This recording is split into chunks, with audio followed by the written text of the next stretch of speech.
Al enemigo de Dios algo que le encanta es poner en nuestras mentes cosas sutiles, pero contrarias a la palabra de Dios. Argumentos sutiles como que Dios no me ama. Yo no creo que Dios me ame, o no te sientes amado por X razón, cuando la verdad es que Dios te amó cuando no eras su hijo, hoy te sigue amando. Que te van a jalar las orejas. Eso es inevitable. O sea, tu papá en la vida te jalaba las orejas y no te dejaba de amar. Es otra cosa, pero te sigue amando.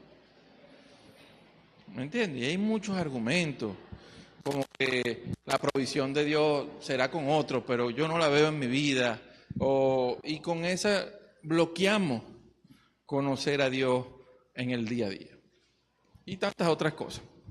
Hoy, por cierto, voy a dar por fin la enseñanza que no nos dejaron el domingo pasado, la luz. Bueno, esa se llama derribando los lugares altos. Los lugares altos aparecen sobre todo en el Antiguo Testamento. Es importante saber sobre ellos, ¿no? De todas formas lo voy a dar a grosso modo. Pero los lugares altos eran sitios que en su mayoría o en la mayoría de los casos eran usados para adorar a dioses ajenos a Yahweh, ¿ok? A dioses paganos, donde se levantaban piedras talladas con imágenes idolátricas. O sea, era un sitio de paganos, sobre todo eran en las montañas, por eso se llaman los lugares altos, porque en la concepción antigua, este asunto de las montañas espiritualmente era muy poderoso, porque, bueno, las montañas eran cosas magníficas, grandes, y de paso estaban más cerca del cielo, y eran los lugares donde descendían los espíritus, ese tipo de concepción. Por eso es que usted tiene las prácticas espiritistas, por lo menos nosotros en Venezuela tenemos una montaña muy famosa, la montaña de Sorte, ¿no? Eso es un lugar alto, por así decirlo, ¿no? Eso es un lugar alto. Entonces las montañas eran sitios donde en su mayoría eran usados para ese tipo de cosas, ¿no? A grosso modo le estoy diciendo, hay unas connotaciones, pero a grosso modo es eso, ¿no? Entonces Dios, cuando le dijo a la nación de Israel que cuando ellos entraran a la tierra de Canaán, que iban a poseer, les dijo lo siguiente, en Números 33, 5, 50, 52, dice, Biblia de las Américas: expulsaréis a todos los habitantes de la tierra delante de vosotros y destruiréis todas sus piedras grabadas, piedras talladas, lo que le mostré al principio, ¿no? Sus piedras talladas, y destruiréis todas sus imágenes fundidas y demoleréis todos sus lugares altos, es decir, los lugares de paganismo, de idolatría. Fue una orden. Lamentablemente, el pueblo de Israel, que debió... Ven acá, mi hermano, ven acá. ¿Dónde me lo pongo? Póngalo ahí. Esto es nueva tecnología para nosotros, ¿ya? Ajá. Estamos probando unas cosas ahí. Ajá. Entonces, ¿dónde quedé? Ajá. ¿Cómo? Los lugares altos, pero ¿en qué parte? No sé. Que Israel, eso, mi hermana, gracias. Que Israel, Dios le dio ese mandato. Lamentablemente, la nación de Israel no siempre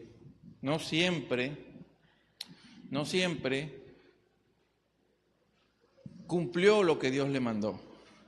Y en vez de haber expulsado y destruido las prácticas idolátricas de los otros pueblos y ser ellos luz o guía para las demás naciones, terminaron ellos más bien siguiendo la corriente de los demás y terminaron más bien practicando lo que debieron haber destruido o acabado y más bien mostrarle a la gente otro camino. Terminaron ellos adoptando esa forma. No muy lejos de lo que pasa en la iglesia, ¿oye? No es porque nos tengamos aquí, sos israelitas malvados, no. No muy lejos. Nosotros somos llamados a no andar en las corrientes de este mundo para que podamos comprobar cuál es la buena voluntad de Dios, y sin embargo nos encantan las corrientes de este mundo, porque es más fácil andar con la corriente que nadar contra ella. ¿Me doy a entender? No se pongan, no, que son los israelitas. Estoy poniendo ese ejemplo porque lamentablemente así como los israelitas no se apartaron y cumplieron esos mandatos, lamentablemente la iglesia muchas veces sucumbe y aunque aman a Dios y buscan a Dios, siguen todavía teniendo idolatría en su corazón. Y eso es lo que vamos a tratar hoy, la idolatría en los corazones y cómo ponernos alerta y apartarnos de ella, porque la Biblia tiene mandatos muy claros: huid de la idolatría, guardaos de ella, guárdate de ella, huye de ella. ¿Por qué? Porque la idolatría, vean, ¿qué exigían esos dioses? La idolatría traía exigencias que a la larga, traían mal a la población. Nosotros, cuando nos exponemos a la idolatría, nos exponemos a tener contacto con entidades espirituales que nos van a llevar en detrimento de lo que deberíamos ser bendecidos por Dios. El problema de idolatría es eso. Eso no es que Dios está haciendo un mandato para fastidiarnos la vida. Porque hay gente que piensa que los mandamientos de Dios son como que Dios está fastidiado y que voy a mandarles hoy para fastidiarles la vida a los muchachos allá abajo. Los mandamientos son para tu bien, para tu beneficio. Y cuando Dios nos dice apártate de la idolatría es porque te quiere cuidar de comunión con los demonios. Porque así como tienes comunión con Dios y eres bendecido, también cuando entras en comunión con la otra parte espiritual, no viene nada bueno. Podrás a veces tener dinero, pero hay cosas más valiosas que el dinero y no las tienes. Incluso al fin puedes perder la vida y vida eterna, ¿ok? Sigo. Entonces, Israel no cumplió su parte porque, mire, hay un mandato que nos dice esto, y esto es interesante. 1 Pedro 1:15 dice, nueva versión internacional, dice, más bien sean ustedes santos en todo lo que hagan, como también santo es quien los llamó. Y es interesante que una de las definiciones de la palabra santo es ser apartados. Y nosotros fuimos apartados de entre el mundo, de entre las personas idólatras, de entre la generación maligna y perversa. Nosotros fuimos apartados para Dios, para amarlo a Él, para buscarlo a Él, para servirle a Él, para honrarle a Él. Y en medio de ese servicio, en parte del servicio que nosotros tenemos a Dios de ser sus dulos, entonces nosotros es mostrarle amor o llevarle a Dios a esas personas que están en oscuridad. Porque eso es lo que Dios quiere. Dios no quiere la muerte del malvado, sino que se convierta. Dios no quiere. Si Dios quisiera la muerte del malvado, no hubiera enviado a su Hijo. Si Dios quisiera que el malvado se muriera, fuera destruido, no hubiera enviado a su Hijo. Sin embargo, Dios no desea que el malvado se pierda. Dios envió a su Hijo porque desea que se salven. Y ese es el gran amor de Dios, que aunque no lo merecemos, Él lo hizo. Él lo hizo. Y no fue cualquier cosa. Yo estoy seguro que los que son padres aquí, usted le pregunta si diera a su hijo para salvar a otro de los que está aquí, no voy a hablar de otro, no voy a hablar de un criminal, no lo haría. Esas son las cosas que uno debe entender de Dios, ¿no? Porque uno cuando tiene a sus hijos enfermos o en esos momentos difíciles, uno quisiera cambiar con su hijo o que él no pasara por cosas graves, ¿no? Sin embargo, Dios a su Hijo amado, preciado, lo hizo pasar por lo que nosotros debimos haber sufrido. O sea, para salvarnos a nosotros de una muerte eterna. Entonces, ese es el gran amor de Dios, ¿no? Entonces, parte del ser santo, la santificación es ser apartados. Entonces, lamentablemente los israelitas, como tanto la iglesia, no se han apartado de la generación maligna y perversa, sino que siguen en esa corriente, aunque adoran a Dios. Me doy a entender, ¿no? Aunque buscan a Dios y le aman, siguen con prácticas en su vida, con sistemas de creencia, con sustitución de la espiritualidad. En vez de recurrir a Dios, recurren a otra cosa. Porque, por cierto, idolatría no es algo solo de una estatua, ¿vieron? Idolatría es todo aquello que tú terminas buscando ayuda espiritual en vez de a Dios. Todo aquello que suplanta a Dios en provisión, en sanidad, en lo que sea. ¿Ok? Entonces, hay muchas prácticas todavía de personas, por lo menos de amuletos. Hay gente que viene a la iglesia, pero tiene una sábila en la puerta, atrás en su casa, porque la sábila, eso es idolatría. ¿Ok? ¿Me entiende? Yo creo en Dios y asisto a la iglesia, pero le pongo mi azabache con la cintica roja por el mal de ojo. Porque la piedrita es así, protege, ¿no? Dios. Me doy a entender, ¿no? Todas esas prácticas también son idolatría. La patica de conejo, de buena suerte. ¿Qué más está por ahí? La estampita de San Lucas en la cartera, la oración del dinero, todo eso es idolatría. ¿Por qué? Porque tú estás poniendo tu confianza en algo que te va a hacer cuando tu proveedor es Dios, tu ayuda espiritual, el que suple es Dios. Entonces, cuando tú pones algo que desvía tu adoración o tu búsqueda de Dios, eso es idolatría. Y eso es hablando en términos de cosas de este tipo, pero la Biblia también dice que idolatría es la avaricia. Hay hombres que idolatramos a seres humanos también y ponemos confianza más en sus palabras que lo que Dios dice. Eso es idolatría, etcétera, etcétera, etcétera, ¿no? Entonces debemos ser apartados para Dios, apartados para Él, para mostrarlo a Él, ¿ok? Entonces seguimos aquí con esto de la idolatría porque tenemos este mandato. Acuérdense que usted fue llamado a ser un discípulo verdadero, un hijo de Dios.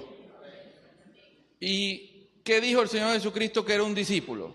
Un discípulo es aquel que obedece lo que el Señor mandó. Les voy a leer la definición que está en la Biblia. Dice, vayan y hagan discípulos en las naciones, enseñándoles a obedecer todo lo que les he mandado. Entonces, un discípulo es, por consiguiente, uno que obedece las enseñanzas de su Señor, sus mandatos. Y por eso es que debemos estar claros, si el Señor mandó, uno obedece. Eso es un discípulo. Por eso es bueno tener la mentalidad de siervo que tenían los apóstoles. Por lo menos Pablo, ¿quién tiene duda que Pablo era un apóstol verdadero con el llamado a los gentiles y fue uno de los más grandes, por no decir el más grande? Nadie tiene duda de eso. Sin embargo, Pablo comienza la epístola de Romanos definiéndose él como esclavo. Él dice, yo, Pablo, esclavo o siervo, la palabra siervo ahí es doulos, es un doulo, traduce siervo o esclavo, pero en el Imperio Romano, eso eran los siervos, lo que eran comprados, un siervo comprado, pues un esclavo, pues. O sea, él estaba bajo voluntad total, él tenía que hacer la voluntad de lo que le pidiera su maestro. Lo que le pidiera su amo, él tenía que hacerlo. Eso es la definición. Bueno, yo soy un siervo, un esclavo de Dios, llamado a ser apóstol. Pero mi condición original es doulos. Estoy para servir a Dios, a su servicio. Entonces, tú fuiste llamado a obedecer. Y uno de los mandatos muy claros, aparte de que sean santos, queridos hijos, primera de Juan 5:21, nueva versión internacional, queridos hijos, apártense de los ídolos. ¿Por qué está ese mandato? Porque lamentablemente todavía, aunque la gente ha creído en Jesucristo, sigue habiendo ídolos en nuestros corazones. Sigue habiendo idolatría en nuestro corazón. Y la idolatría no es juego, no es un juego. No es un juego porque detrás de la idolatría hay entidades espirituales queriendo usurpar el lugar que a Dios le corresponde. Ellos adorarían, ellos anhelan, desean la adoración de Dios fuera para ellos. Y ellos desvían para que la adoración y el lugar que Dios se merece sea desviado hacia ellos, la atención hacia ellos. Eso es lo que está detrás de la idolatría. Por eso es que eso rompe el primer mandamiento. La idolatría va contra el primer mandamiento. Éxodo 20. No tendrás dioses ajenos aparte de mí. No hay otro por delante de mí. O sea, la idolatría es un ataque a ese mandamiento. Y es entidades espirituales buscando que tu adoración al Dios verdadero sea desviada hacia ellos, de forma no tan directa o indirectamente. ¿Me doy a entender? Pero que tú desvíes tu cuestión hacia ellos, ¿no? Vean lo que dice Oseas 4:12, Biblia de las Américas. Mi pueblo consulta a su ídolo de madera y su vara les informa, porque un espíritu de prostitución los ha descarriado. Porque lo que está detrás del ídolo, lo que está detrás del ídolo son entidades espirituales que buscan es que tú te descarríes de ¿qué? De cumplir ¿qué? No tendrás otros dioses aparte de mí. ¿Cuál es el primer y gran mandamiento? Amarás a Dios con toda tu mente, con toda tu fuerza, con toda tu alma, con todo tu ser. Ese es el primer mandamiento. Y ellos lo que buscan es que tú un espíritu de prostitución, es decir, que... ¿Cómo? Vaya, en vez de adorar a Dios, te vayas detrás de otros. Eso es, y son entidades espirituales. Lo que está detrás, o sea, el yeso, la madera, la estampita o cualquier forma de idolatría, porque es ídolos.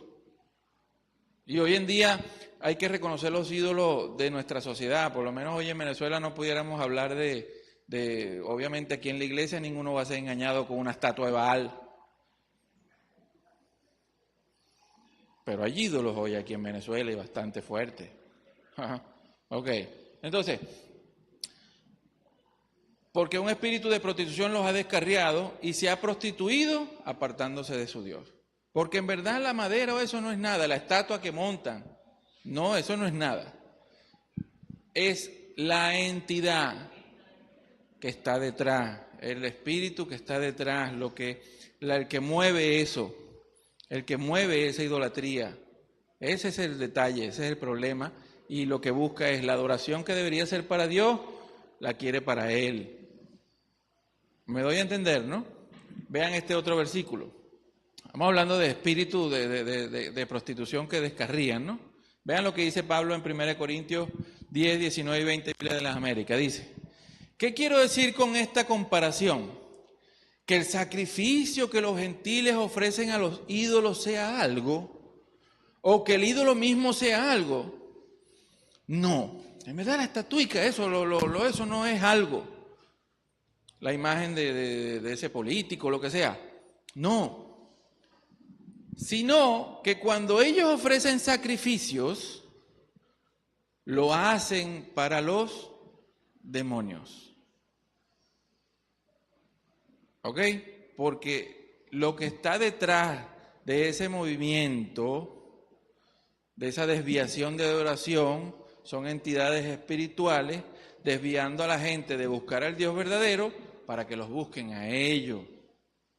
Y entonces vean lo que dice Pablo, sino que cuando ellos ofrecen sacrificios, lo hacen para los demonios, no para Dios. Y quiero que ustedes no quiero que ustedes entren en comunión con los demonios, porque usted fue llamado a tener comunión con Dios. ¿Ok? Comunión con Dios, la coinonía con Él. Usted fue llamado. Usted ha leído la parte de comunión que habla Juan, en los libros primera de Juan. ¿Ok? Ayer les puse un versículo en el grupo.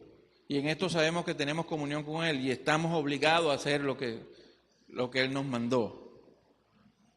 Nuestra búsqueda es comunión con Dios, pero si usted se desvía en idolatría, que son muy sutiles a veces, como una sabilita detrás de la puerta, usted está corriendo el riesgo de entrar en comunión con los demonios. Y con esos demonios, al final, usted termina alejándose de lo que usted fue llamado a Cristo y terminas entonces descarriado. Porque la influencia espiritual que estás trayendo a tu vida no es la correcta, sino está trayendo influencias espirituales que te desvían. Entonces usted ve cristianos que se sienten apagados, cristianos que de todo tipo. ¿Me doy a entender? ¿Me explico? Y este es el punto interesante de la idolatría. No es un asunto nada más alejados de la idolatría, guardados de la idolatría, hijos míos.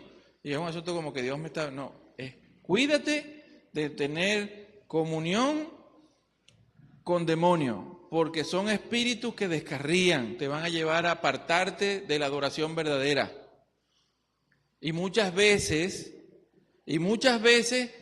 estás metido en asuntos cristianos y estás siendo idólatra. Y les voy a decir algo.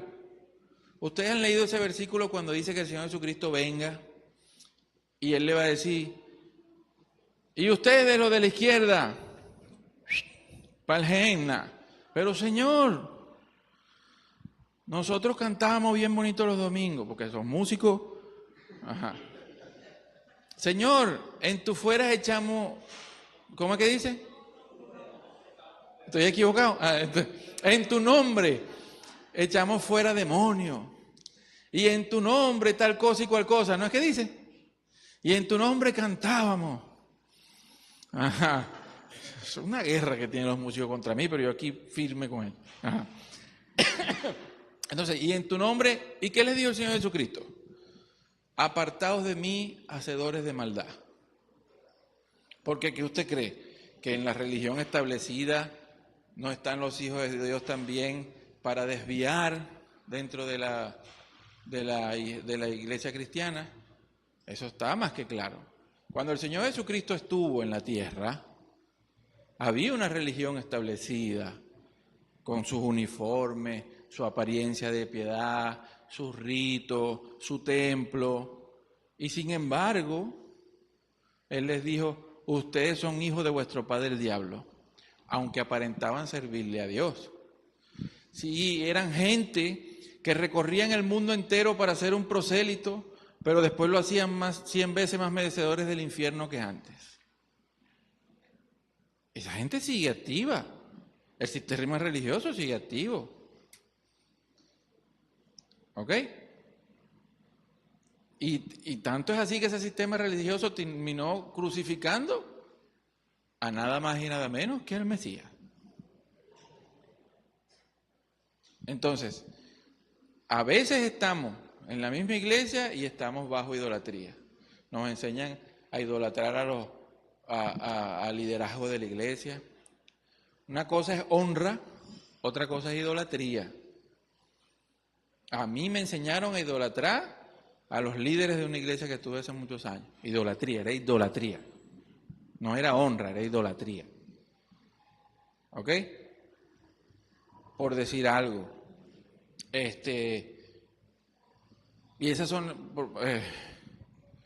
para mí, la teología de la prosperidad y sus consecuentes subramas están ligadas a la idolatría de la avaricia, porque ponen a la gente a perseguir las cosas materiales por encima de las cosas eternas. Entonces usted ve a la gente sirviendo en una iglesia para llegar a cierto puesto, porque el que está en ese puesto, todo el mundo las que le conté, se les guindan y tiene cierto estatus. ¿Me doy a entender? Entonces la motivación para servir y llegar a un puesto no es hacer la voluntad de Dios, sino el ego que estoy alimentando. No sé si me estoy dando a entender, ¿no? Y eso es parte de la avaricia que cae en la idolatría, etcétera, etcétera, etcétera. Y uno tiene que cuidarse de esas cosas estando dentro de la iglesia. Incluso hay cristianos en la iglesia que son más políticos que cristianos. Y hay que decirlo lamentablemente. Y es lamentable que uno en la iglesia se tenga que cuidar de decir algo de una línea política o de otra, porque si no te tildan de esto o de lo otro. Cuando la palabra de Dios no está amarrada ni a derecha, ni a izquierda, ni progresismo, ni nada. ¿Es justa o no es justo? Sea del lado que sea. Entonces usted no puede decir algo porque le toca a su ídolo en la política y se te molesta. Me doy a entender, ¿no? Y así un montón de cosas. Un montón de cosas. Dentro de la iglesia. Vea esto. Colosenses 3:5. Biblia de las Américas. Por tanto, considerad los miembros de vuestro cuerpo terrenal como muertos a la fornicación, a la prostitución. Considérate muerto a los asuntos de la carne, ¿no? La impureza, las pasiones, los malos deseos y la avaricia, que es idolatría. Y tienes el mandato apartarte de la idolatría. Y la Biblia sitúa la avaricia en un punto de catalogarlo igual que adorar una estatua, un ídolo, etcétera, etcétera, ¿no? Y me voy a permitir leer unas cosas de por qué la avaricia es llevada a ese patamar, ¿no? A ese nivel, ¿no? Vean esto. La avaricia es un asunto del corazón, no es un asunto de cosas, porque se entiende como avaricia es tener. No. La avaricia es un asunto del corazón, no de cosas. Es del corazón y se manifiesta a través de la carne, que esa es la razón de la avaricia, ¿no? Entonces, la avaricia es desear egoístamente, porque usted puede tener metas y anhelos, y eso no hay problemas con eso. Ha habido muchas personas en la Biblia que han tenido muchísimo y no son catalogados de codiciosos ni codiciosos ni nada de eso, ¿no? Sino que es desear egoístamente tomar o adquirir más de lo que necesitamos.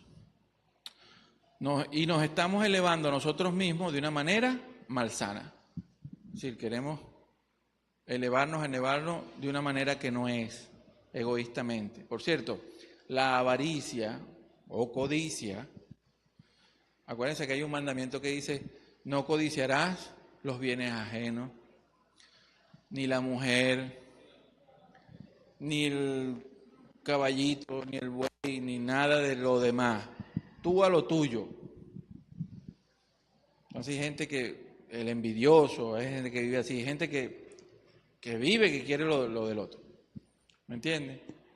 Entonces la avaricia es idolatría, es querer tener, pero es un asunto que es del corazón, de ti mismo. Tú quieres tener aquello egoístamente. Entonces sigo, ¿no? La avaricia nos convierte en el centro de nuestra atención. Es decir, la avaricia, ¿por qué es idolatría? Porque pone el énfasis en ti. Pone el énfasis en ti. Tú eres el centro de todo y deja a Dios de ser el centro. Entonces, pasas tú a ser el centro y no Dios el centro de todo. Entonces, cuando tú eres el centro, todo es para mí. Todo soy yo. Yo quiero, yo necesito, yo esto, yo lo otro, porque yo, ¿no? Entonces, pasamos a ser el centro de nuestra atención, gastamos nuestro dinero, tiempo y energía solo en tus cosas. No hay tiempo para Dios, no hay tiempo, y si no hay tiempo para Dios, no hay tiempo para el prójimo, no hay tiempo para el necesitado, no hay dinero para el necesitado, no te da chance. Tú eres más importante que cualquier otra cosa. Ojo, no estoy con esto diciendo que usted no sea importante, pero estoy diciendo que la avaricia te centra es que tú eres el centro de todo y tú eres el ego, se te desborda, ¿no? O sea, tu ego tiene ego propio. ¿Me voy a entender, no? Superego. Okay. Entonces, la avaricia hace que usted gaste su tiempo, dinero y energía en usted mismo solamente. Te centras en ti, una vida centrada en ti nada más. Cuando la palabra de Dios dice que busque primeramente a Dios y su justicia y todas esas cosas que codiciamos y anhelamos muchas veces, te serán añadidas. El énfasis para limpiar avaricia, que es idolatría, es Dios primero. Incluso, mis hermanos, El mandato de la ofrenda, porque es un mandato, para la iglesia es un mandato de ofrendar, el mandato de ayudar al necesitado, es un mandato que una de sus razones de ser es cuidarnos a nosotros de la avaricia. Dios de verdad Dios no necesita el dinero,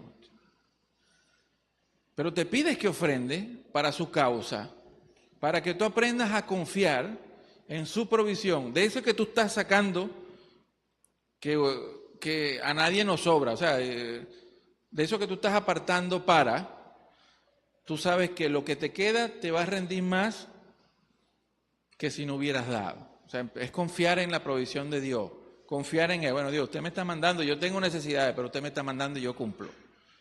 Es ese trabajo en el corazón, de limpiarnos de esa avaricia. Cuando usted no ha trabajado esa parte de la ofrenda en su vida, cuídese de estar cayendo en la idolatría de la avaricia. Y esa es la mejor práctica para quitarse. Ponerse usted de derecho con Dios de sus ofrendas y sus cosas. Otra de las razones de ese mandato de ayudar al necesitado es que si nos centramos en nosotros mismos, la avaricia de yo, terminas no viendo a tu alrededor que hay gente que tú puedes ayudar. O sea, el amor al prójimo se te pierde y eres desviado de la razón a lo que fuiste llamado. Aquí lo dice, mire, ve. Hay diferentes razones para la avaricia, pero una de ellas es ciertamente confiar en que Dios cuide de nosotros. Ciertamente es no confiar en que Dios cuide de nosotros. Una razón de la avaricia no, quiero tener, porque quiero tener seguridad por mí mismo. No sé si me van a entender, más que confiar en la provisión y el cuidado de Dios. Entonces, esa es parte de la avaricia. No terminas confiando en Dios como provisión, sino estás confiando en lo que tú puedes alcanzar y hacer con tus propias fuerzas. ¿Entiendes? Y por eso es que le dije que una de las razones de la ofrenda es Dios poniendo nuestro corazón a limpiarse de caer en la avaricia. ¿Ok? Y por eso es que el Señor Jesucristo dijo, más bienaventurado es dar que recibir. Otra razón, y es por la que yo estoy en contra de toda esta corriente de la prosperidad y sus subsecuentes sucursales, es esto. Además, otro aspecto dañino de la avaricia es que la persona avara no es sensible a las necesidades de aquellos que son menos afortunados y que podrían usar lo que está acumulando innecesariamente. ¿A dónde voy? Mire, cuando usted enseña que las bendiciones de Dios, que la bendición material es porque la prosperidad enseña que si estás bendecido en lo material, es que Dios te está bendiciendo. O sea, si tienes dinero, si estás bien económicamente es porque estás bendecido, ¿no? Esa es la parte pero eso hace que tú a tus hermanos, entonces, al que tú no lo ves económicamente bien, los desprecies. Porque no está bendecido, tiene pecado. Porque si él no tuviera pecado haciendo algo malo, Dios lo tuviera prosperando. Entonces termina el que está prosperado por una o X razón, económicamente, hinchándose de orgullo sobre sus hermanos, en vez de tener compasión por ellos. Entonces esas son dos razones por las cuales la avaricia es muy peligrosa. Una, te hace no confiar en Dios como proveedor, y dos, te hace ver al hermano necesitado como te hace ver al hermano necesitado, mejor dicho, no te hace ver con amor al hermano necesitado. Entonces, cuando usted tiene esos mandatos de ayuda al necesitado y ofrende, es Dios cuidándonos de estas cosas, que es idolatría. Y acuérdense que lo que hay detrás de esto, acuérdense que Jesucristo, el contexto de avaricia, este es el contexto donde dice buscar primeramente el reino de Dios y su justicia. El contexto es no puede servir a dos señores, a la riqueza o a Dios. Y la palabra riqueza ahí es mamón y se habla de la entidad espiritual, ¿ok? Son entidades que buscan que tú hagas del dinero una meta de vida, o sea, el tener, y te alejes de lo que es confiar en Dios y buscar a Dios primero, ¿ok? Detrás de eso hay entidades espirituales, obviamente. Y Dios no quiere que usted se contamine con ellas. Continúo. El amor al dinero. Mire esto, vean. ¿Puede tener usted otros dioses? Obviamente. Hay otros tipos de dioses. Vean este que nombran en Filipenses 3:19, Biblia de las Américas, cuyo fin es perdición, cuyo Dios es su apetito, es su vientre, traduce en otras Biblias. Ok, sus deseos, pues, ponen como Dios. Ok. Entonces, ¿qué es idolatría en grosso modo? Una definición. Pudiéramos definir idolatría es elevar cualquier cosa o persona al mismo nivel que Dios en nuestros corazones. ¿Ok? Provocando división en nuestra relación con Él y disminuyendo nuestra experiencia de su poder y su presencia. Eso es una definición de idolatría. Voy a volver a leerla. Elevar cualquier cosa o persona al mismo nivel que Dios en nuestros corazones. Y buscar refugio en eso y no en Dios. Entonces, ¿qué claves o qué claves que hay en la Biblia para remover ídolos en nuestras vidas? ¿Cuál es la fórmula o lo que debemos hacer, lo que Dios dice que se debe hacer para remover esos ídolos, destruir esos lugares altos pero en nuestra vida? ¿Ok? Porque los lugares altos hoy, donde la idolatría se centra, ya no es en las montañas, ¿no? Todavía las hay, Sorte y todo eso, pero es en nuestros corazones donde levantamos la idolatría. Por eso es que la avaricia es un asunto del corazón, entre otras cosas. Levantamos ahí. Entonces, lo que dice la Escritura que usted tiene que hacer es esto. 2 Corintios 10, versículos 4 al 5, Nueva Versión Internacional, dice: las armas con las que luchamos, porque déjeme decirle que estamos en una lucha, te guste o no, quieras o no, usted está en una lucha, en una batalla entre el bien y el mal, entre Dios y Leviatán, entre huestes espirituales de maldad y los hijos de Dios, etcétera, etcétera, te guste o no. Y usted tiene entonces que armarse con las armaduras que Dios le dio y echar para adelante. Un cristiano desanimado, un cristiano que no está haciendo lo que Dios le mandó, está trabajando para el enemigo lamentablemente. Usted se desanima porque se enfoca en los asuntos terrenales. Si usted estuviera claro en los asuntos a lo que usted fue llamado, sus recompensas, tu esperanza, lo que de ti se espera como hijo de Dios, usted no se desanimará. ¿Ok? Así el mundo se venga abajo. ¿Me doy a entender? Necesitamos fuerza interna, fortaleza mental. ¿Usted se ha puesto a pensar la fortaleza mental que tuvo que tener Jesucristo? Una fuerza mental tremenda. Mire, cuando usted lee los relatos de los evangelios, eso es muy diferente a la película de Hollywood de queridos hermanos. No, nada de eso. No era espiritualito así. Dice que le tendían trampas. O sea, él tenía que estar muy agudo porque eran trampas para meterlo preso, para tumbar su moral delante de la gente. Entonces le hacían trampa, lo intentaron apedrear y él se les escabulló varias veces, obviamente Dios metiendo su mano. El diablo lo intentó matar desde la barca, ya desde la barca lo intentó matar, fue tentado. Su pueblo estaba en contra de él, sus familiares, su mamá, sus hermanos una vez lo fueron a buscar porque pensaban que se había loco y lo iban a amarrar para llevarse. Tuvo que tener fuerza, duro. Sabía lo que era, a lo que fue llamado. Incluso sabía cuándo le había llegado la hora de cumplir lo que estaba escrito de él. Y él tuvo que pararse en el Getsemaní allí, arrodillarse. Dios mío, no hay otra forma. No la hay. Tuvo que arrodillarse ahí.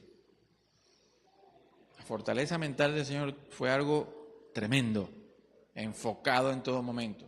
Incluso en la cruz, enfocado en la gente que estaba allí, citó los salmos donde decía lo que estaba pasando, pendiente de su mamá y en la cruz, todo ahí. E incluso no permitió que su corazón se dañara y hasta le pidió a Dios que no tomara en cuenta el pecado de la gente que lo había crucificado. No saben lo que hacen, etcétera, etcétera. La fortaleza del Señor fue tremenda, tremenda. Entonces, las armas con las que luchamos, porque estás en una lucha, y vea, cuando usted, y es muy fácil saber si la lucha usted está atrincherado bien o no. Si en esta lucha que tenemos, si en esta carrera que corremos para Dios, usted se le va el gozo, te desanimaste, no estás haciendo lo que te mandaron, por lo menos tarifa mínima, o sea, te estás costando orar, que a un cristiano le cueste orar, ya es grave, porque ese es el medio con el cual tú marcas la comunión con Dios, donde te alimentas, donde tú como un árbol, tus ramas, tus raíces se alimentan a través de la oración y el estudio de la palabra con Dios. A un cristiano le cuesta estudiar la Biblia. Que a un cristiano le cueste hacer su parte en el sentido de, usted fue llamado a edificar una iglesia, a usted le dieron dones y habilidades, se los dieron. La Biblia dice que usted fue capacitado para un nuevo pacto. Todos fuimos capacitados. Usted tiene la capacidad de poner su parte. ¿Qué Dios te dio? ¿Cuál es su talento? No lo sé, eso lo tiene que ver usted con Dios y cuando lo sepa, eche para adelante. Todo usted fue capaz, usted tiene que hacer su parte. A usted le dieron el ministerio de la reconciliación. ¿A cuántos ha reconciliado en los últimos tiempos? ¿O ya pasó? Usted lo llamaron a ser discípulo. ¿A cuántos ha discipulado? Realmente, no lavado el cerebro, discipulado. Entonces, estoy hablando de cosas, yo no estoy aquí inventando. Estos son mandatos claritos, o sea, yo no estoy aquí inventándome mandatos locos, ¿no? De un pacto con Dios de $100. Yo no estoy, el que se quiere dejar engañar, allá ellos. Eso es engaño. El que se quiere, porque entonces los ponen. ¿Usted sabe por qué se dejan engañar? Porque a la gente la siguen poniendo la mirada en lo terrenal. ¿Qué es lo que quiere lo terrenal? ¿Cuáles son los deseos de la gente? Dinero. Entonces tú vas a dar 100, pero Dios te va. Entonces, Dios, pongo 100 y me van a dar 1000. Usted lo haría. Y ese es el método que usan. Te motivan con el aquí y el ahora. Pero la gran motivación de Dios no es solo aquí y ahora. La gran motivación de Dios es cuando Él venga, te recompensará con cosas que ojo no ha visto. Que ojo no ha visto. Serán tu recompensa. Incluso los apóstoles en una parte le preguntaron, Señor, nosotros hemos dejado todo por seguirte. ¿Y qué le dijo Él? Recibirán 100 veces lo que hayan dejado. Allá. Pero entonces el diablo trabaja con el aquí y el ahora. La teoría de la prosperidad es aquí y ahora. Todo es aquí y ahora. Para centrar tu mirada en lo terrenal y no en lo que por el gozo de lo que te espera. Es el gozo de lo que te espera. Yo trabajo porque el que me va a galardonar a mí es Dios allá y quiero los galardones allá. Todos los quiero. ¿Me doy a entender? ¿Ok? Mire, el diablo no le ofreció a Jesucristo nada diferente de lo que Dios ya le había ofrecido. Él le ofreció los reinos y Dios le había ofrecido los reinos a Jesucristo. Pero él dice, te los voy a dar ahorita ya, no tienes que sufrir en la cruz ni nada, pero me tienes que adorar a mí. ¿Ok? Él se los ofreció, le dijo, te puedo dar los reinos ahorita, ya, porque a mí fueron dados, pero me tienes que adorar a mí. Y Jesucristo estaba claro. Jesucristo sabía que esa era una promesa vacía, porque cuando él aceptara, iba a morir después y se acabó. Pero Dios le había prometido eterno. Dios le dijo, serás rey para siempre. ¿Vale? Pídeme y te daré por herencia a las naciones. ¿Ok? Todas esas tentaciones le ofreció aquí ahora. Pero Dios se le dijo, yo te las voy a dar, pero eternas allá y para siempre. Tú haz lo que te mandé a hacer. Entonces, mucha de la doctrina de la prosperidad apostólico-profético es aquí y ahora. Todo es aquí, todo es material. y la motivación es material, y el servicio es por un puesto, por un cargo, porque te jalen las que te conté, porque te rindan pleitesía, entonces la gente se motiva y se mata por eso, cuando esa no es la razón para servir. La razón para servir no son esas. El camino más excelente es el amor. Porque puedes vender todo y dárselo a los pobres, y si no es el amor que está de por medio, no hiciste nada. A otro día hablaremos de lo que es el camino más excelente. Porque si el amor de Cristo no te obliga, Dios mío, ¿qué más pues? Esa es una de las grandes luchas que tengo en esta congregación, porque la costumbre de casi todas las iglesias es motivar por cosas, por puestos, la motivación del servicio y las cosas es eso, la parte carnal. Pero esa no es la motivación para servir, para nada. Y hay que hacer las cosas como Dios dijo que se deben hacer. ¿Ok? Eso siempre tenganlo presente. Si Dios dijo que era así, es así. Y se hace de la manera de Dios, como Dios dijo. Y listo. Y si esas cosas no es suficiente para usted motivarse a servir, lo siento. Eso es lo que Dios dijo que era. Si servirle a Dios, al Creador, al Eterno, a lo que es la realidad, no te motiva, Dios mío, ¿qué más? ¿Me doy a entender? Entonces sigo, no hemos pasado de las armas con las que luchamos, ¿eh? Todavía estamos ahí. Las armas con las que luchamos no son de este mundo, obviamente, sino que tienen poder divino para derribar fortaleza. ¿Usted sabe lo que es una fortaleza? ¿Sabe lo que es una fortaleza? ¿Usted ha ido a Araya? Eso que está en Araya es una fortaleza. Esas fortalezas eran amuralladas, con cañones y todo tipo de armamentos para evitar ser tomadas. Es decir, eran edificios, pues, por así decirlo, bien atrincherados, que para tú tomarlos tenías que venir con más fuerza de la que ellos ya están enquistados allí. ¿Me doy a entender?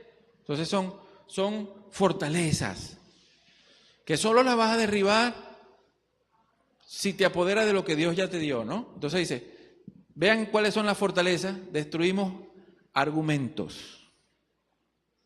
Todas esas formas de pensamientos que se meten en nuestra mente y no te permiten alcanzar aquello por lo cual Cristo Jesús te alcanzó. ¿Qué tal el argumento que muchos cristianos creen que Dios no me ama? Lo leen en la Biblia, pero no lo creen. ¿Qué tal el argumento de muchos cristianos creen de que no tienen Espíritu Santo, aunque la Biblia dice que tienen Espíritu Santo? ¿Qué tal con el argumento que muchos cristianos creen de que las 9 manifestaciones están allí, pero no para Él? La harán otros, pero Él no. ¿Me doy a entender? Y así puedo nombrar muchos argumentos que levantamos y nos alejan de conocer a Dios. ¿Ok? O levantamos argumentos a favor de la avaricia, estoy hablando de la idolatría, o argumentos a favor de... No, pero yo tengo mi Biblia abierta en el Salmo, ¿cuál? Porque es el Salmo, es el papelito con el Salmo que protege la casa, no es Dios. Me doy a entender, ¿no? Y a mi hijo le puse el azabache, y tengo un Cristo que lo eché agua bendita aquí porque eso me protege. ¿Me doy a entender? Y cargo en mi cartera la oración de Santa Lucía. Mi abuela citaba muchas de esas para echar broma. Santa Lucía, quítame esta porquería. Ajá. Mi abuela decía, después de clavo pasado no vale Santa Lucía. Se lo decía a las muchachas, por cierto. Ajá. ¿Ok? Usted, al buen entendedor, pocas palabras. Bueno, ajá. Entonces, son argumentos que vamos levantando, argumentos que están allí y que se oponen a que tú conozcas a Dios, a que llegues a esa comunión real y verdadera con Él, a que no creas lo que debes esperar de Él. Y hay argumentos fuertísimos en contra de de lo que Dios dice que nosotros somos y podemos esperar. ¿Me doy a entender, no? Son ídolos que se levantan en nuestra mente. Y toda altivez, entonces destruimos todo argumento y altivez, aquello que se levanta. ¿Sabes lo que es un altivo? Un orgulloso, todo orgullo, eso hay que destruirlo. Que se levanta contra el conocimiento de Dios, contra aquello de que lleguemos a conocer a Dios, y este conocimiento es conocer, creo que la palabra allí es ginosco, no sé, es conocer por experiencia, no es conocer de saber. Porque de saber, todos sabemos quién es Cristo y lo que hizo. Pero conocer a Cristo en la práctica solo se logra por medio de la obediencia a su palabra, no a las fortalezas que hemos levantado en nuestra mente que nos alejan del Señor. ¿Ok? ¿Estoy siendo claro? Ok. Sigo. Y llevamos cautivo todo pensamiento para que se someta a Cristo. Ojo, ¿cómo usted lleva a alguien cautivo? ¿Usted cree que un cautivo cómo se deja atrapar un cautivo? Mira, vas preso. Ay, sí, aquí está, ponme las esposas. No. Tiene que fajar y amarrarlo y jalarlo y llevártelo. Entonces, esos pensamientos que se han sembrado allí y impiden que tú creas o tengas aquello por lo cual Dios ya te dio, porque todo es vuestro, dice la Biblia. Cristo, las promesas, todo es vuestro. Entonces, esos argumentos hay que derribarlos. Son idolatrías, te desvían de la adoración verdadera, contrario a la adoración verdadera. Entonces, esos pensamientos que se oponen a Cristo, usted tiene que llevarlo a sujetarse a Cristo. ¿Entiende? ¿Me explico? Por lo menos, honra a tu padre y a tu madre. No, pero menos mal que Dios no puso una cláusula que dijera, honra a tu padre y a tu madre si tu papá es bueno. Porque si hubiera puesto eso, teníamos la excusa perfecta para no hacerlo. No, dice honra a tu padre, pero que mi papá conmigo me jaló la oreja muy duro. Mira, ve lo largo que tengo ¿cómo se llama esto? ¿El qué? Ve cómo tengo el lóbulo, todavía está rojo y largo. Le decía a mi abuela, mira, lo único que le crece a uno después de viejo. La nariz, las orejas y las uñas. Ok, ¿qué otra cosa más? Por lo menos Dios esas excusas no las permite. Por lo menos hoy un gran problema entre el público femenino es el feminismo. Y la sociedad lamentablemente está infectada de feminismo, hija. Y el feminismo es una herramienta para ir contra de Dios, que es la familia. Hay un ataque sobre la familia. No en vano Dios dijo, sujétese a su esposo. Listo. ¿Me entiende? Entonces más bien usted ve que esta corriente lo que está llevando es a ser altiva, a respondona, egoísta, etcétera, etcétera. ¿Me doy a entender, no? Obviamente los hombres han propiciado mucho de eso porque abusaron del machismo. Me doy a entender, ¿no? Pero todas esas corrientes que se enquistan están para desviarte de lo que aquello que Dios diseñó para nosotros.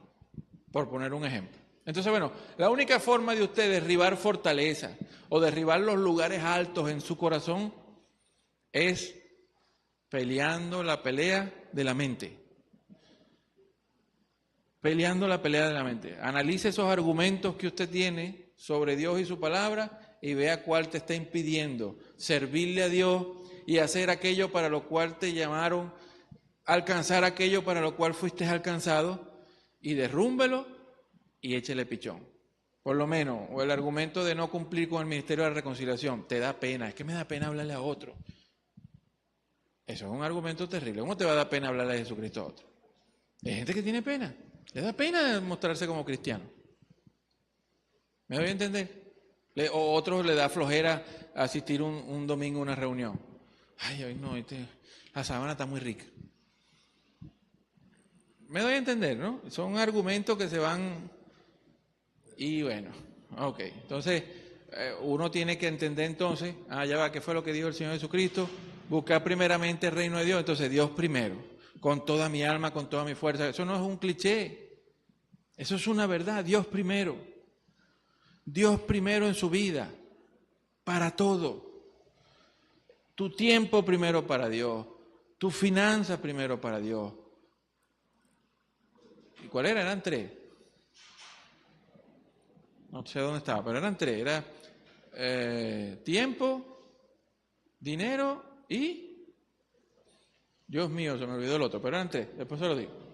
Entonces, un poquito de historia de los lugares altos en Israel, ¿no? Ya les dije que el lugar alto de nosotros hoy es las idolatrías en nuestros corazones, aquellas cosas que nos impiden cumplir la voluntad de Dios. Por lo menos usted es un discípulo, los 5 fáciles. Si usted quiere hacer la voluntad de Dios ahorita, comience con 5.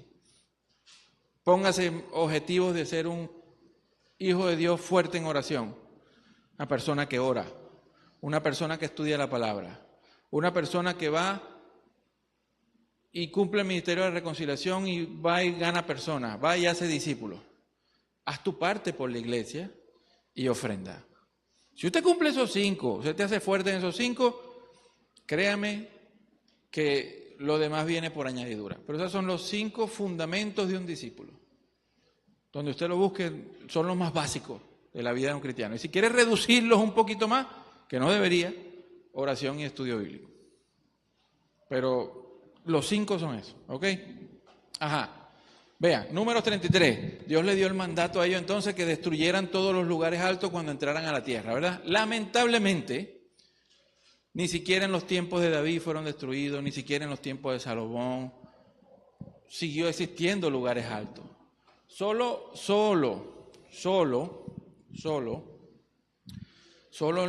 un rey llamado Josías se tomó en serio ese asunto y fue el que destruyó los lugares altos.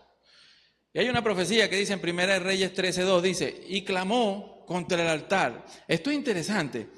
Llegó un profeta, ¿no? Y se paró frente a un altar. Y le habló al altar. Le habló al altar y le dijo, oh altar, altar. Así dice el Señor, he aquí, a la casa de David le nacerá un hijo que se llamará Josías. Con nombre lo dio, ¿eh? Esto sí es una profecía, no es esa profecía de que Dios te hará padre de naciones, fuiste llamado a ser columna. No, se llamará Josías. Él sacrificará sobre ti a los sacerdotes de los lugares altos, porque nombraron sacerdotes para esos sitios de adoración. Cuando Dios le dijo, solo adorarán en el lugar que yo les dije. Y el destino fue en el monte Sión, en el templo, ¿ok? Sacrificará sobre ti a los sacerdotes de los lugares altos que queman incienso sobre ti, y sobre ti serán quemados huesos humanos. Eso fue una profecía hacia el altar. Él le habló al altar, ¿ok? Esa profecía se cumple mucho tiempo después, porque todavía, mire, cuando David, Salomón, sobre muchos reyes buenos, el pueblo siguió yendo a lugares altos y que adorar a Dios, ¿no? Entonces dice 2 de Reyes 23, este es Josías, ¿no? Entonces el rey ordenó que el sumo sacerdote Hilcías y los sacerdotes del segundo orden y los guardianes del umbral sacaran del templo del Señor todas las vasijas que habían hecho para Baal. Vean para que usted vea, el templo para Dios había herramientas idolátricas, cosas para otros dioses. Él mandó a limpiar eso. Y por eso que yo le decía, en la iglesia lamentablemente hay mucho sistema idolátrico. Sigo. Las que habían hecho para Baal, para Acera y para todo el ejército de los cielos, ¿no? Y los quemó fuera de Jerusalén en los campos del Cedrón y llevó sus cenizas a Betel. En Betel había un lugar alto muy importante. Quitó a los sacerdotes idólatras que los reyes de Judá habían nombrado para quemar incienso en los lugares altos. en las ciudades de Judá y en los alrededores de Jerusalén, también a los que quemaban incienso, a Baal, al sol, a la luna, a las constelaciones y a todo el ejército de los cielos. Continúo, versículo 8. Entonces trajo a todos los sacerdotes de las ciudades de Judá y profanó los lugares altos. Este es el rey que está cumpliendo aquella profecía que leímos, ¿no? Donde los sacerdotes habían quemado incienso desde Jeba hasta Beersheba, y derribó los lugares altos de las puertas que estaban a la entrada de la puerta de Josué, gobernador de la ciudad, a la izquierda de la puerta de la ciudad. Versículos 19 y 20, dice, Josías quitó también todas las casas de los lugares altos, o sea, lo que habían levantado, ¿no? Que estaban en las ciudades de Samaria. ¿Usted se acuerda? Usted cuando lee, y esto es un dato, se lo voy a dar gratis. Usted, cuando el Señor Jesucristo se encontró con la samaritana en el pozo, ¿qué le dijo ella? Nuestros antepasados han adorado en estos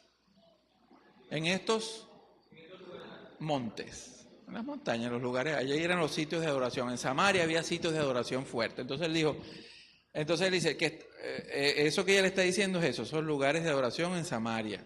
Nuestros antepasados han adorado en estos montes, ¿ok? Referencia a lugares altos. Bueno, cuando uno entiende la cultura, porque cogen sabor muchas partes de la Escritura. Entonces, las ciudades de Samaria, las cuales habían hecho los reyes de Israel provocando a ira al Señor. Les hizo tal y como le había hecho Betel, como lo habían hecho en Betel. Y mató sobre los altares a todos los sacerdotes de los lugares altos. Los mató sobre... ¿Y qué decía la profecía? Oh altar, altar. Nacerá uno de la casa de David llamado Josías, que los va a sacrificar sobre ti. Huesos humanos, ¿ok? Y mató sobre los altares a todos los sacerdotes de los lugares altos que estaban allí, y quemó huesos humanos sobre ellos, y regresó a Jerusalén. Esa es la actitud que hay que tener contra las fortalezas. No te dice que las armas con las que luchamos tienen poder divino para derribar la fortaleza, hay que derribarlas. Tumbar todo pensamiento y toda altivez que se levanta contra el conocimiento, eso hay que destruirlo.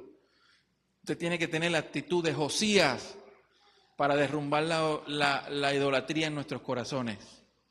Porque usted... Exactamente. ¿Me doy a entender? ¿Me expliqué? Tener esa actitud. Pasaron muchos reyes y no tuvieron la actitud de Josías. Él la tuvo. Y nosotros tenemos que tener esa disposición para tumbar idolatría en nuestras vidas.